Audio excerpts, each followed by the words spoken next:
Okay, people, so the big talk of the town from what I've seen regarding My Hero Academia Chapter 293, a lot of people are going back and forth regarding Bakugo's new or his finalized hero name. People have all sorts of different opinion on it, so we're gonna dive into that, but we got a lot to talk about in this chapter. The official full-on return at this point of Medio, him with his powers back, the explanation behind it, and the war continuing to wage on with Gigatomakia, Dabi with his absolute sick and ruthlessness, and in general all the shebanga that's going on. It seems as though at this point, for the most part, in certain areas, the tides are starting to turn in the favor of the heroes, but that doesn't necessarily mean it's going to stay there. That doesn't mean it. It could be that, you know, it's a momentary thing and it's going to eventually go back to how it's been. So, yeah, we got a lot to talk about. Without further ado, people, let's jump into a little bit of that My Hero Academia greatness! Dynamite! Okay. I say we gonna do what we do, no matter how you move, make your move. That's how it be though. Okay, so chapter picks up from where the last one left off with Medio, his arrival, his return, him having his powers back. Just kind of a what the hell moment, like we're really doing this right now? Like Medio's back? Okie dokie then. And I'll be honest with you, like I gotta always say this and throw this in. I always feel like even with these moments like this now, Medio really does remind me a lot of All Might, and I feel as though like Deku is a great, you know, he is, it is what it is. He's the main character. He's MC. He's the one at the end of the day, the destined chosen one to get one for all and all that jazz. But Medio is a perfect contender for it. Like his arrival alone, I'm not even talking about techniques, none of that shit. Just like his presence, that really warm presence of like, yo, a hero is here. You know what I'm saying? Like that feel that All Might gave you when you would see him arrive on the battlefield when there was, you know, a threat that you felt like, oh, everything's gonna be all right. It feels that way with Medio. Now, granted, he's not, you know, at his ultimate peak perfection of what he will be probably 10 years down the road, and if he had one for all, he would be an absolute monster. But I feel as though like a story in a different universe where Medio is the one that inherits one for all would have been just fine. Like he just really has that vibe, even the way he, you know, interacts with Bakugo in this chapter and everything. Like I don't know, I never realized how much I really like Medio. Like always I was just kind of like, oh, he's cool, you know, big three, like dope, you know, whatever. It was really shitty when he lost his powers, but that was a interesting outcome and an interesting cost for, you know, the fight against Overhaul and shit like that. But I don't know, it's just something about him. But we find out that Medio and the Night Eye Agency were keeping a close eye on a villain organization that was nearby, and that's how they caught wind of what was going on. Which, I mean, how you're not going to know that there's a giant war going on at this point? The whole city is being, you know, the whole country is being ratified by the League of Villains. But alright, he's like, yo, the Night Eye organization was keeping tabs. That's how I knew what was going on here. And then we get the backstory that was, I'm not even going to call it predictable, because yeah, that's what we expected. But for anybody that was upset about Medio getting his powers back and oh my god, how that happened, blah blah blah, like we see Eddie, and yeah, it was Eddie that she was practicing for a while now. She was doing it on like lizards and bugs and stuff like that, how to use her reversal power, and Medio begged her. He got on his knees. He was like, please, I want to be relevant again. Don't let them do me like Kishimoto did Rock Lee, no. And if there's any criticism to add to this, right, and I'm talking about when I say this in terms of the story, in terms of the time that has passed in the story, because I believe it hasn't even been half a year, according to Medio, since he lost his powers. But if there's any criticism you want to add to the fact of Medio getting its powers back, you could argue maybe it was a little too soon. Maybe it could have stretched out, or maybe we could have seen a little bit more of this. I think if we had an ongoing anime, which, you know, when I'm referring to like a weekly anime with an episode every week, this would have been the perfect time to add a little bit of filler of like an episode or two of him trying to get his powers back. Or even when the anime gets to this point, I would be fine with a directed by or scripted by, just in general sourced by Horikoshi episode of seeing him going through rehabilitation, seeing him trying to get his powers back, and everything that occurs surrounding that, with Eddie helping him get his powers back. Like, I would be fine with an anime original episode that really dives into it. That's not to say that Horikoshi isn't going to dive more into it, but I feel as though maybe a little bit more details on it would have been fine. And again, it's not that it's bad by any means, but it does feel a little bit quick. I'm just glad, like I said a few moments ago, that it wasn't like he wasn't done like a Rock Lee, because because if you think about it, he was in a very similar situation to Rock Lee, in a sense from Naruto, in case you don't know. And if you haven't watched Naruto, go watch Naruto. It's great. It inspired all your favorite shonen now. But Naruto, not all your favorite. Oh, just please, do I gotta be specific about everything?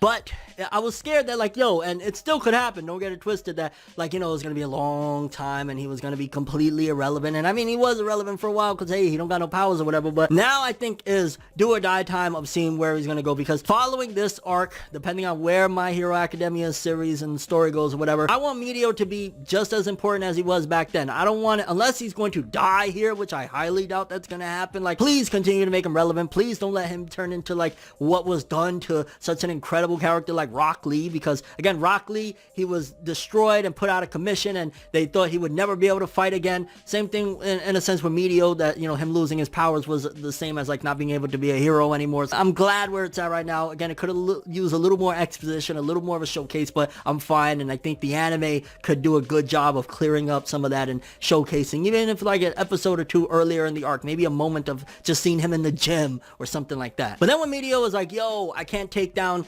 Nomu by myself with one punch, anybody start screaming, anybody help, help, it just reminds me that, like, yo, if he had One For All, the power that Deku has, he would be godlike. Like, his abilities already, the way he thinks, the way he maneuvers, again, the energy that he exudes, like, you know, the presence that he has is so All Might. Like, he is literally like the perfect predecessor to a certain degree of All Might. So just imagine if he had One For All there. Not only he shows up at the end, at the right time, he has that right vibe, he has the powers and all that, then he'd be able to just knock all these Nomu out and bam, he would be great. And I'm not trying to start an argument with people of like, oh, who would be a better MC, Deku or Meteor? Deku's the MC, that's it. It is what it is. But Meteor's a great character that I hope Horikoshi understands moving forward how to utilize him now that he got his powers back, and just, he's not obviously the MC, but he could still be a great character and utilized in great ways. But yeah, I don't know, just I like Meteor and I didn't realize how much I liked them. And he yells for help and we see Bakugo, Nejire, and Ida show up, and Nejire is not completely fine, but she's for the most part okay, which thankfully, because that would have been one more thing to add on Endeavor's resume, which again, they're trying to leave it open so that he doesn't get completely crucified. I think the way it's going to happen with Endeavor is he's going to, on his own terms and his own accord, step down as being a hero. I think at this point, like, even with the public pressure, I think he's going to be the one to step down, because like Nejire being okay, good. Like, not only was Best Jeanist not killed, Nejire not dying as well. Again, it's a strike against Dabi of, oh, okay, Endeavor didn't do these couple of things. There's more seeds of doubt of what is going on here. So I was glad that Nejire was, for the most part, okay. Maybe she should have been, I don't know, a little burned or some shit like that. But, you know, it is what it is. And at that point, I feel like it's showcasing the tides are turning. And maybe the tides will turn yet again. But it feels at this point, because, think about it, Shigaraki is knocked out at this point, which if Deku is getting back up and maneuvering, I'm imagining at some point Shigaraki is going to be able to maneuver again. But the way things are moving at this particular point, it seems as though the tides are turning. Now we got Meteor on the scene. Now we got Nejire, Bakugo, Ida. Endeavor is still fighting for his freaking life at this point. The tides are turning, but they could turn again. Just saying. Then we get the big enchilada that everybody was talking about with this chapter of My Hero Academia regarding Bakugo's hero name. And I'm just there like, here we go, because Vegeta's is like, yo, have you experienced the world yet? Like, what's going on with you, Bakugo? And Bakugo's like, yo, Bakugo was just a temporary name. I finally came to terms with what my hero name is gonna be. And I'm just there like, oh boy, let's have it. Where's this? Let's see this character development. What are you gonna call yourself? Are you gonna call yourself Man of Justice? Are you gonna call yourself like the heroic bomb? Like, what is this name going to be, Bakugo? Please enlighten us. And in true Bakugo, like, fashion, I guess you could say. And I gotta say that despite this funny shit, and it's just showcasing that, like, yo, he still has room to grow, a lot of room to grow. So it's, you know, and it's a name at the end of the day. But we've seen a lot of character development with Bakugo. For crying out loud, he's admitted, like, yo, I used to fucking bully this kid, and regarding Deku, I used to bully him and make his life hell. Like, what was wrong with me? So we've seen the development, but there's still a lot of room to grow. And his hero name, Great Explosion Murder God Dynamite. Yeah. My reaction was an amalgamation of all the reactions we've seen there, where Ida is just like, oh god, how horrible. All the Best Jeanist like, oh, childish. Like, he's still a kid. Like, oh, thanks for demonstrating your character development, fam, in front of your sensei. Like, everybody's reaction, and then Medio laughing, which, again, we're going to talk about Medio in a second, but, man, like, let's break that down a little bit. Like, Dynamite, though, is fine. Like, yo, you call Deku a nerd. You constantly like, oh, you nerd, you hero nerd, you're so obsessed with All Might, you nerd. Yo, fam, you had to have a little bit of the big guy's name in your name, huh? Dynamite, All Might, like, I see what you're doing there. I say, honestly, break it down, get rid of the murder, of course, get rid of God, of course, like, you know, all of those things, like murder, wrong, and then calling yourself a god is like, come on, fam. Probably just Great Dynamite. There you go. Or just Dynamite, though. Like, something along the lines with that. Yeah. I don't know. Bakugo. It's like, it definitely needs to be trimmed down. And the word murder just has to go hands down. So he'll probably just be Dynamite. Dynamite, though. And that works. Honestly, that works. You're inspired by All Might. You're a nerd, and it's cool. Welcome to the club, fam. We'll embrace you with open arms. Deku, get him a towel.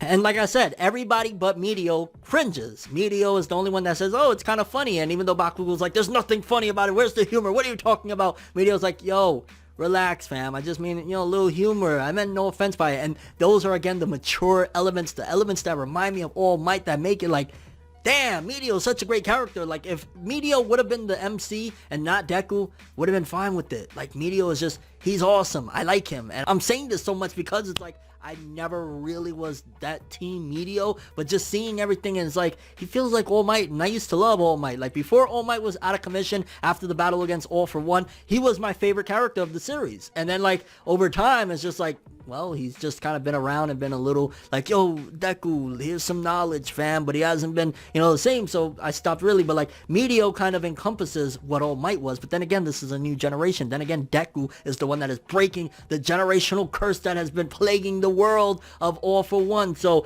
having another All Might isn't exactly what the world needs right now. A symbol of peace is great and all, but if it's just a symbol and is not actually bringing forth complete and utter peace, then yeah, we need Deku. Then at that particular point, Makia is still wrapped up, and I'll be honest with you, I wish before Best Genius showed up, I think Makia should have done a little bit more, because at this point, like, since Makia has arrived on the battlefield, how much has he really done? Just think about it for a second. He hasn't killed nobody. He hasn't seriously injured nobody. Like, he hasn't done too much, and then he's been wrapped up by Best Genius, and then by the end of the chapter, I'm like, hopefully there's more that'll demonstrate how ferocious Maki is, because right now he's just like big for no fucking reason. Like, you know those big motherfuckers that like you think they about to go kick somebody's ass and then they just get dropped real quick? It's like, Makia, you looking big for no reason, fam. Come on. Then we cut to Shoto and Dabi, and Dabi's creepy ass is there having a ball. He's burning Shoto up, and he's like, hey, I'm loving it. I don't care if I love this right now, fam. Like, you sick and creepy motherfucker. He's just happy that Endeavor's in pain, and then we get that godlike art that sometimes Horikoshi just amazes me. Like,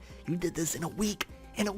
Like, people, if you don't know how long sometimes art takes, like working on my manga, the artist himself, sometimes he'd be taking a while to put out these pages and shit, and you do this in a week. That epic, gorgeous shot of Dabi there in bliss, a disturbing bliss, but nevertheless bliss at the fact of Endeavor being in pain and him there talking to Shoto and shit. I'm like, oh my god, that art looks so amazing. And again, Horikoshi, you did this in a week. Him saying, once you burn to ash, I wonder what the look on Dad's face will be. I'm just like, Dabi, you're so disturbed. They need to put you in the same place that All for One is with the straight jacket, fam, because you crazy. You're bonkers. Then Deku shows up, and I'll be honest with you, I wasn't too fond of the way that happened in terms of he showed up, which, fine, you know, you're breaking your limits, all that jazz. Yeah, but him using black whip through his mouth, similar to how Suyu Frog Girl does it, I was just kind of like, yo, we're getting to the point, what, is Deku going to be able to do everything on his own? We're not going to need Class 1A? Like, one of the things that's been established with My Hero, and at first I wasn't the most fond of it, but over time I've actually gone to accept it and enjoy it and like it, and it feels like a staple, is the fact of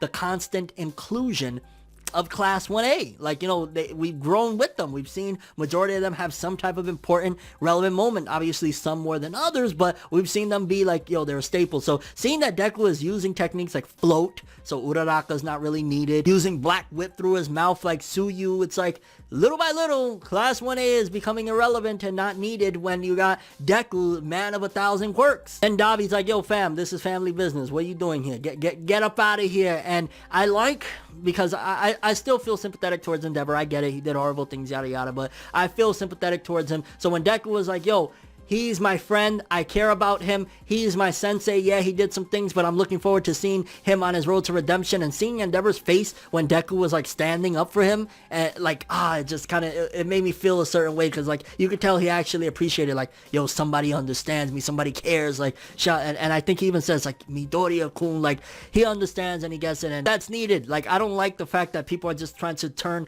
Endeavor into an utter monster. Like, yeah, he made mistakes, but he's been for how long now trying to redeem himself? How much more, how many blows is this man gonna have to take when he's like, yo, I just want to make things right. I screwed up. I made mistakes. Like, so what? Is there no such thing as redemption anymore? Shout outs to Deku for standing up for Endeavor. Like, he needed it. Then, as Makia's getting ready to break free, Endeavor throws one more blow to him, and I'm like, yes, Endeavor, showcase why you #1, baby. Still doing it. Like, he said how many chapters ago that he's struggling to breathe because one of his lungs collapsed, and he's still throwing hands, knocking Makia. Good shit. But then, the power's suddenly gone, and Makia is falling because the sedative, which I did say, go back to my review, I don't know, a few months ago now, that when Yaoyorozu gave him that sedative, I said, it's not going to happen immediately, but it'll eventually kick in, or he's going to fall out, and it seems to be the time at this particular point, because Makia is knocking the hell out, and yeah, the war is seemingly coming to an end. I don't know what more, like, because Makia was the great hope at this point to save Shigaraki and them. If Makia is falling out, we're in serious trouble on this side of things. But honestly, this chapter, really dope stuff again. This war has been something else. I'm not sure how it's going to go anymore, like, because Makia was the big thing to change the tides. But if Makia is falling out, I will say, I'm a bit disappointed in Makia, just because, like, and don't get me wrong, I get it, he's been whipped, he's been jumped at every given turn, but I just wish we would have got something, like Makia would have either destroyed somebody really badly, something there. So I'm interested to see where all this is going to go. Like, are they going to all just get roped up and put in jail? Like, time will tell. But I'm curious what you guys thought about this chapter. How did you feel about the way Medio got his powers back with Eddie? What did you think about Dabi's encounter with Shoto, him going nuts and crazy, Deku using Black Whip through his mouth? Just in general, your thoughts on the chapter, Makia falling out. Do you think that this is going to be the end for the villains? I mean, oh, you know what? I just thought of something. The liberation part, like Redestro and them still haven't showed up yet. So maybe they could be the ones to help out in the end. I guess we gotta wait and see. Your thoughts and expectations for My Hero Academia's manga with chapter 294 and beyond. I love this shit. I don't know why. I just freaking do. This arc has made me. I'm damn near a fanboy, and I don't really care. If you got a problem with me loving My Hero Academia, booyah! That's all I have for this one, though. Thanks for watching. Hope you enjoyed. If you liked anything I had to say or enjoyed the video, drop me a like. I'd greatly appreciate it. And if you want more from me, make sure to subscribe. Follow me on Twitter, Instagram. Hit that bell to get all notifications. And if you want to follow any of my other social media, links are in the description below. I'm ForneverWorld, and as always, people, have an awesome day. And remember the golden rule: anime and manga for life. Bye. Have an awesome day. Peace in, and My Hero Academia greatness, boy. Let's go. It's nights like this, and times like this, What's that? that I can give another hit. But I've got this inside a switch, a natural